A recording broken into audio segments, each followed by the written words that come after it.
RM70 juta diperuntukkan Sabah untuk bantuan kepada Badan Keagamaan Bukan Islam, Sekolah Mubalik dan Persendirian tahun depan. Perkembangan lanjut dari negeri di bawah Bayu. Teruskan bersama Magdalena Depol. Silakan Magdalena.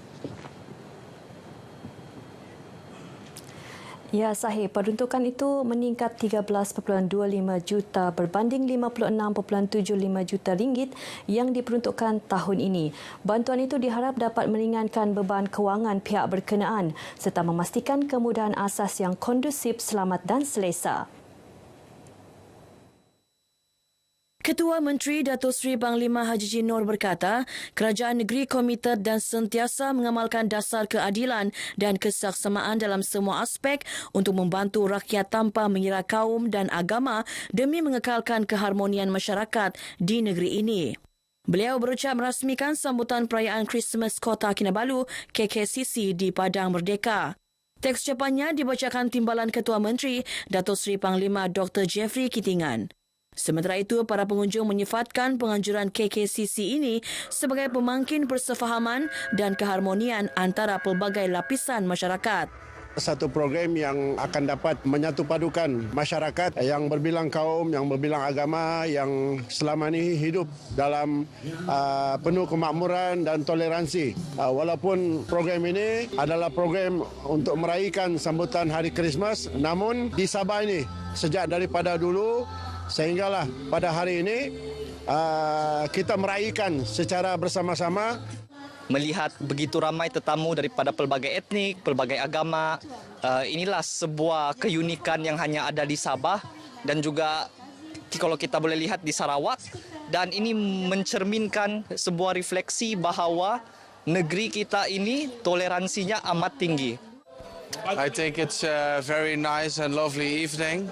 And there's a nice atmosphere. Everybody is looking happy, and there's nice food. We had some very nice dinner here. Yeah, beautiful music as well. I'm very happy today. Kesatuan dan keharmonian di antara semua suku bangsa dan juga berbagai agama berkumpul bersama-sama. Sangat baik dan semoga dia diteruskan untuk tahun-tahun kemudian. Sambutan Christmas Kota Kinabalu ini turut tercatat dalam Malaysia Book of Record melalui pengedaran 14,062 kalung manik buatan tangan secara percuma. Masyarakat bajau laut atau lebih dikenali sebagai Palau perlu bersedia mendiami sesuatu kawasan untuk memudahkan kerajaan menyalurkan bantuan yang diperlukan. Turut dikenali sebagai Gipsi Laut, etnik Palau biasanya tinggal di dalam bot atau di pondok atas air serta sering berpindah randah perlu didaftarkan. They should be registered, yes. They should be recognized as individuals, and they should organize as communities. As I was saying, they could be guardians of the seas. You know, they have special skills in the sea, and that should be further developed. Datuk Jeffrey yang juga Menteri Pertanian, Perikanan dan Industri Makanan Negeri ditemui pemberita selepas persidangan melindungi alam sekitar marin sempurna, pencemaran plastik dan pengeboman ikan.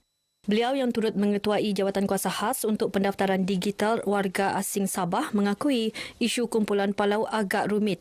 Ini kerana mereka tidak tergolong dalam kategori pendatang asing tanpa izin walaupun tidak memiliki dokumen pengenalan diri. Mengenai perkembangan pendaftaran digital untuk warga asing, Datuk Jeffrey berkata, data pekerja sektor peladangan sudah didaftarkan dan akan dipanjangkan untuk pendaftaran sektor perkhidmatan. Setakat April lalu, seramai 39,276 warga asing di Sabah sudah didaftarkan sejak dilaksana pada September 2022. Kemalangan maut di lintas kepayan yang mengorbankan seorang wanita awal pagi tadi berpunca daripada kecuaian pemandu Pro 2 MyV. Demikian menurut Ketua Polis Daerah Kota Kinabalu SCP Kasim Muda dalam satu kenyataan di Ibu Negeri. Menurut SCP Kasim, semasa kejadian kira-kira 5.30 pagi, pemandu MyV lelaki berusia 20-an dari arah Kobusa ke Putatan terbabas kelaluan bertentangan ketika membuat pusingan U. Ia menyebabkan berlaku pelanggaran dengan sebuah kereta yang dipandu mangsa berusia 40-an di jalan lurus dari KKIA menuju ke Lido. Pemandu wanita yang mengalami kecederaan parah disahkan meninggal dunia di lokasi kemalangan oleh pegawai perubatan bertugas. Siasatan lanjut diteruskan di bawah Seksyen 41-1 Akta Pengangkutan Jalan 1987. Justru SCPKC menasihatkan orang ramai agar sentiasa berhati-hati ketika memandu serta patuh kepada peraturan lalu lintas. Suruhanjaya Pencegahan Rasuah Malaysia SPRM sentiasa mengambil berat aduan yang diterima daripada masyarakat. Setiap aduan akan diteliti dan disiasat termasuk isu ketirisan melibatkan pihak berkuasa tempatan PBT. Kita tidak dapat lari daripada aduan lah. Setiap PBT memang terbuka kepada aduan kerana dia melibatkan masyarakat. Bila masyarakat tidak puas hati, mereka akan beraduan. So aduan itu perkara biasa dan kita akan siasat. Kalau ada apa-apa asas untuk dibawakan, kita akan bawa lah. Datuk S. Karunaniti ditemui pemberita sempena sambutan Hari Anti Rasuah Antarabangsa dan Hari Integriti Kebangsaan peringkat Majlis Perbandaran Sandakan di Dewan Masyarakat Sandakan. Program ini merupakan usaha peringatan dan kesedaran kepada penjawat awam agar sentiasa membanteras rasuah. Sementara itu, Presiden Majlis Perbandaran Sandakan MPS Henry Idol dalam ucapan perasmiannya berkata, MPS telah berjaya memperoleh pensijilan sistem pengurusan anti rasuah. Ia hasil langkah proaktif yang dijalankan sejak tahun lalu. Sistem pengurusan anti rasuah menetapkan garis panduan yang ketat untuk mencegah rasuah sekaligus memastikan accountability di semua peringkat jabatan. Henry turut mengalu-alukan penglibatan komuniti, khususnya belia dalam usaha membanteras gejala tersebut. Jabatan Alam Sekitar JAS Negeri Sabah komited meningkatkan kaedah mengawal pencemaran alam sekitar termasuk pengurusan buangan terjadual. Bermula Januari 2026, kuasa pengurusan buangan terjadual akan diambil alih oleh Kerajaan Negeri menerusi Jabatan Pelindungan Alam Sekitar. Timbalan Pengarah Jabatan Alam Sekitar Negeri Yaras Yusof berkata, tempoh kira-kira setahun ini akan digunakan untuk melaksana sepenuhnya peraturan sedia ada. Beliau berucap dalam seminar Akta Kualiti Alam Sekeliling 1974 Kelestarian Alam Teras Madani di Kota Kinabalu. Mengenai seminar ini, Yaras berharap para peserta mengambil berat tentang hala tuju pengurusan buangan terjadual di Sabah. Ia termasuk memberi kesedaran optimum kepada orang awam terhadap kepentingan memelihara dan memulihara alam sekitar. Sejumlah 13 pempamer mengambil bahagian dalam reruai yang dibuka sepanjang 2 hari seminar berlangsung. Sabah Electric City melaksanakan pelbagai inisiatif dalam usaha membangunkan bekalan elektrik yang komprehensif dan menyeluruh. Usaha tersebut secara tidak langsung akan memacu pertumbuhan ekonomi serta memperkukuh komuniti dan menjamin masa depan negeri yang mampan.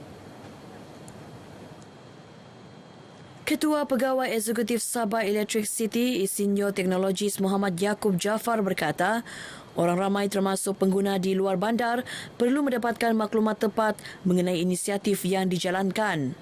Justru beliau mahu kerjasama baik yang sedia terjalin dengan pihak media terus diperkukuh. Muhammad Yaakob berucap sempena jamuan Tengah Hari Sabah Electric City bersama media 2024 di Ibu Negeri.